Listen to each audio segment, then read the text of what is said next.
तरह की सिक्योरिटी और फैसिलिटी जिस सदन में मौजूद हो, उस सदन में अगर महिला सांसदों से 56 इंच के हमारे प्रधानमंत्री जी को डर लग रहा है, तो मुझे लगता है इससे बड़ी शर्म की बात हमारे देश के लिए कुछ हो ही नहीं सकती कि हमारे देश के प्रधानमंत्री अपनी ही संसद में अपने ही सांसदों से उन्हें खतरा महसूस हो रहा है। तो इससे बड़ी तो शर्म की बात कोई हो ही नहीं सकती हमारे लिए। और इसमें जो डिफेंस मिनिस्टर है वो सुरक्षा दे वहां पर प्रधानमंत्री जी को, और होम मिनिस्टर दे। अगर महिलाओं से अपने महिला सांसदों से उन्हें खतरा होने लगा तो ये हम सब के लिए एक पता नहीं हास्यास्पद है या गंभीर विषय है। ये निर्णय तो जनता करेगी। उन्होंने जिंदा दिली का सबूत दिया, बेखौफ होकर ये तक कह दिया कि मैं मोहम्मद दीपक हूँ। ऐसे भाइयों की आज हमें हिंदुस्तान को जरूरत है और मैं दिल से उन्हें इस सरजमी से सलाम करती हूँ कि जिस सरजमी पर दीपक भाई जैसे लोग हों, वहाँ नफरत के बीच जो लोग बो रहे हैं, ऐसे ही दीपक भाई आगे आकर उनको मुंह तोड़ जवाब देंगे। हजरत इमाम हुसैन की विलादत की 50वीं स्वर्ण जयंती के अवसर पर आयोजित जश्न-ए-इमाम हुसैन अलैहिस्सलाम सेमिनार में देश की बद्धी हस्तियों ने शिरकत की। इस सेमिनार में भी कैराना सांसद इकरा हसन पूरी तरह से छा गई। एक तरफ जहां इस सेमिनार में जैसे ही कैराना से सपा सांसद इकरा हसन ने प्रवेश किया तो पंडाल तालियों से गूंज उठा। अपने संबोधन में इकरा हसन ने देश की राजनीति पर विस्तार से प्रकाश डाला। उन्होंने कोटद्वार की घटना को लेकर दीपक कुमार की सराहना करते हुए कहा कि ऐसे और भी हिंदू भाइयों को दीपक बनना चाहिए जो समाज में जहर घोलने का काम कर रहे हैं। आज समय आ गया है ऐसी ताकतों से हमें दूर रहना है जो हमारे देश को कमजोर करने का काम करते हैं, उनसे हमें सावधान रहना है। हमारे अली हैदर साहब जिन्होंने इस प्रोग्राम का आयोजन किया, उनका ताल्लुक भी मेरी सरजमी से है, तो मैं इसीलिए दिल्ली से सेशन के एकदम बाद आपके बीच पहुंची हूँ, क्योंकि ऐसी महफिलों की आज हमें सबसे ज्यादा जरूरत है।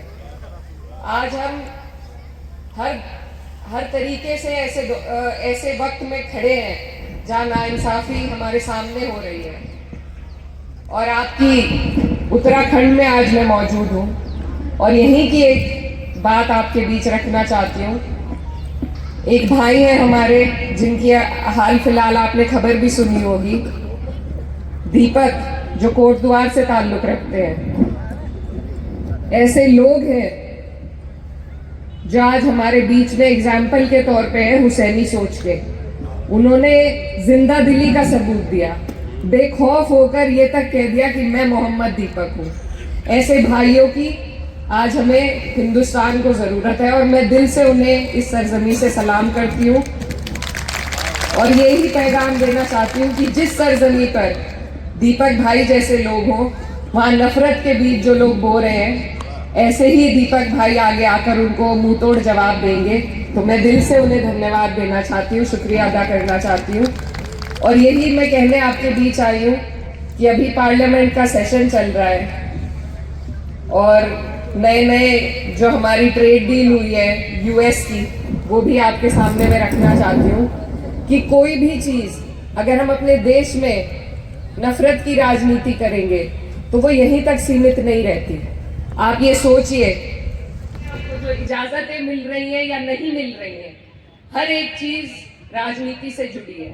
और अगर कोई ये समझता है कि राजनीति से हटकर हम इस देश में सर उठाकर जी सकते हैं, तो मैं माफी चाहूंगी, वो बिल्कुल लोगों को भी गुमराह करने की कोशिश कर रहे हैं और हम सबको भी।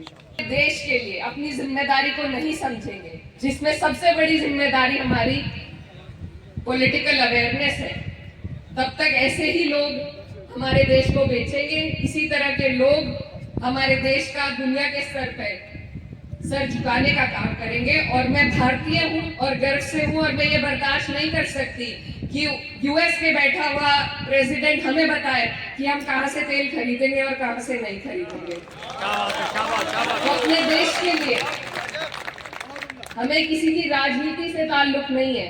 मैं अपनी राजनीति के लिए यहाँ नहीं आई हूँ, मैं अपने देश के लिए आई हूँ। और मेरे बीच में जो लोग यहाँ मौजूद हैं, वो भी सब अपने मुल्क के लिए, अपनी तरक्की के लिए यहाँ पर आए। मंत्री मौजूद हो, जिस सदन में होम मिनिस्टर मौजूद हो, जिस सदन में देश की ग्रीन और सबसे बड़ी पंचायत में देश भर से चुने हुए सदस्य मौजूद हो, हर तरह की सिक्योरिटी और फैसिलिटी जिस सदन में मौजूद हो, उस सदन में अगर महिला सांसदों से 56 इंच के हमारे प्रधानमंत्री जी को डर लग रहा है, तो मुझे लगता है इससे बड़ी शर्म की बात हमारे देश के लिए कुछ हो ही नहीं सकती। भाजपा के लोग अक्सर ये कहते हैं कि विपक्ष के लोग विदेश में जाकर देश को बदनाम करते हैं। इससे बड़ी बदनामी क्या होगी हमारे देश की कि जब ये कहा जा रहा है कि हमारे देश के प्रधानमंत्री अपनी ही संसद में अपने ही सांसदों से उन्हें खतरा महसूस हो रहा है, तो इससे बड़ी तो शर्म की बात कोई हो ही नहीं सकती हमारे लिए। और इसमें जो डिफेंस मिनिस्टर है वो सुरक्षा दे वहां पर प्रधानमंत्री जी को, और होम मिनिस्टर दे। अगर महिलाओं से अब उन्हें, महिला सांसदों से उन्हें खतरा होने लगा, तो ये हम सब के लिए एक पता नहीं हास्यास्पद है या गंभीर विषय है। ये निर्णय तो जनता करेगी। दीपक के बारे में क्या कहेंगे? देखिए, दीपक भाई का मैं बहुत शुक्रिया अदा करना चाहती हूँ। आज के दौर में ऐसे भाइयों की हमें जरूरत है जो आगे आए, हिम्मत हौसला बढ़ाए और अमन और भाईचारे का संदेश दे।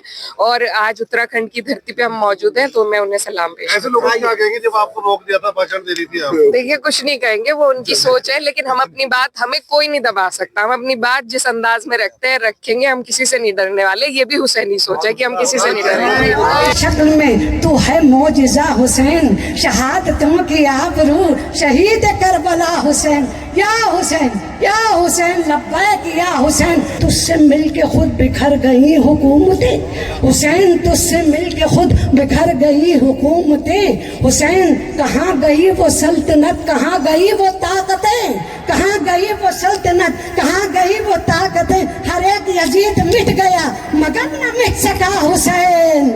लब्बैक या हुसैन, लब्बैक या हुसैन। नबी के नूर से नूरे खुदा से मिलती है, नबी के नूर से नूरे खुदा से मिलती है वो रोशनी हमें जो करबला से मिलती है। ना आंधियों से बुझेंगे चला गए अश्के अज़ां, अरे इन्हें ज़ियाओं में तेजी हवा से मिलती है, इन्हें ज़ियाओं में तेजी हवा से मिलती है, इन्हें ज़ियाओं में तेजी हवा से मिलती है।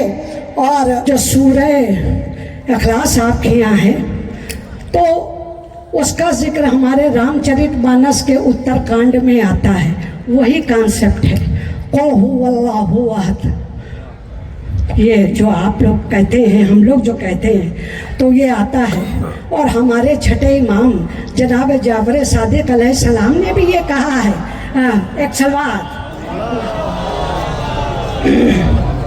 उन्होंने भी कहा है कि जो लेके नामे हुसैन रोता है, जो फर्शे अज़ाब बिछाता है, जो नौहा सुनाता है, उसके लिए जन्नत वाजिब है। अरे हम कहते हैं आसी हूँ, बख्श देने को उसने कहा तो है, जन्नत मिले न मिले आसरा तो है, जन्नत मिले न मिले आसरा तो है जन्नत। और हमारे यहाँ ये कहा गया है कि इसमें कॉन्सेप्ट है, रामचरितमानस के उत्तरकांड के प्रसंग कहा गया है।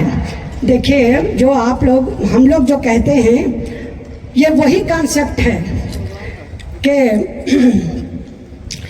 लागे करन ब्रह्म उपदेशा